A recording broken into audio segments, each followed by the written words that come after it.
The argument is over. Silence hangs in the air, thick and heavy like cathedral dust.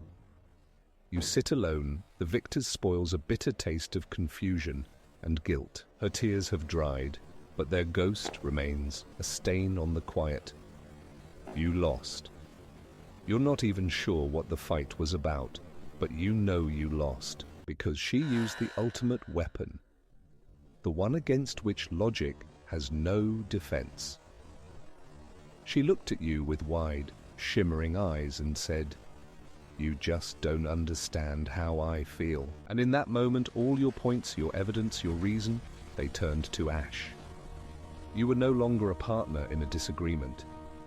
You were the cause of her pain. You are walking on a floor made of eggshells. Every step is a calculation, every word a risk. You live inside a maze of someone else's emotional triggers. The fear isn't of anger, it's of sadness, a curated theatrical sadness that serves as a shield and a sword. It deflects all criticism and cuts you down. You feel a creeping erosion of your own reality. Your instincts are wrong, your perceptions are invalid. The only truth is her feeling. The only reality is her emotional state. This is not a partnership. This is a psychological hostage situation, and her feelings are the ransom note. Welcome to the empathy trap. Let's be clear, this isn't about the genuine, messy, beautiful reality of human emotion. This is about the strategic use of emotion as a tool for control. It's a form of coercion so subtle, so deeply embedded in our social scripts that most people never see it. They only feel its effects, the confusion, the guilt, the powerlessness. This is not an accident. This is psychology. It's called emotional coercion. It works by weaponizing the best part of you, your empathy. A good person doesn't want to cause pain. A decent human being will instinctively try to soothe someone who is hurting. The manipulator knows this, and they count on it. Your desire to be a good partner becomes the lever they use to move you. Your empathy becomes the fuel for their agenda. It's a silent contract you never agreed to sign. My feelings are a fact. Your facts are an attack on my feelings. Therefore, to be good, you must agree with my feelings. Let's look at a case. Let's call them Mark and Eleanor. Mark is a man of logic, spreadsheets, data, practical solutions. He sees a problem, he wants to fix it. Eleanor is a woman of feeling. She navigates the world not by what she thinks, but by her intuitions, her anxieties, her emotional atmosphere. The first test, buying a car. Mark has a list of reliable, fuel-efficient models. He has a budget. It's a practical decision. But Eleanor falls in love with a vintage convertible. It's unreliable, expensive, and impractical. Mark presents his data, the spreadsheets, the cost-benefit analysis. Her response? Tears. This car has a soul, Mark. I feel a connection to it. Your numbers, they feel so cold. It feels like you don't value my intuition at all. Mark feels the trap snap shut. Argue further, and he's not just disagreeing about a car, he's invalidating her entire being. He buys the car. Next, his friends, a group he's known for years. They are loud, they joke, they are his anchor.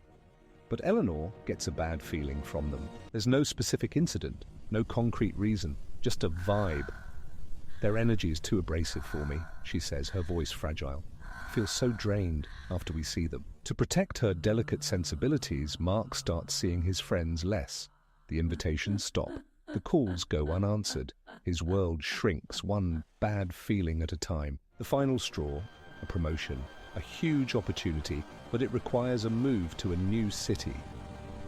Mark is ecstatic. This is everything he's worked for.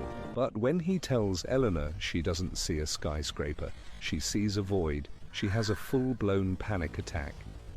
The energy of that city, I can feel it.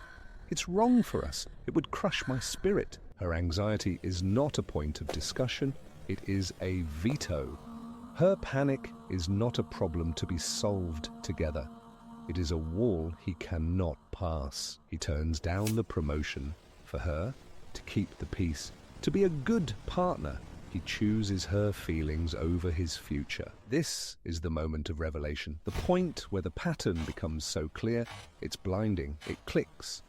Mark is not her partner. He is her emotional caretaker. Eleanor's feelings were never invitations for connection. They were instructions. Her sadness was a demand for compliance. Her anxiety was a cage built for two. Here is the truth. Authentic emotion seeks understanding.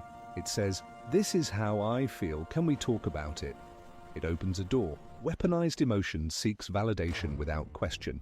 It says, "This is how I feel. You must accept it as fact and change your behavior accordingly." It slams a door in your face. The empathy trap is a perfect crime. How can you argue with a feeling? You can't. The moment you try, you are cast as the villain. You become the cold, unfeeling monster for daring to bring logic to an emotional space.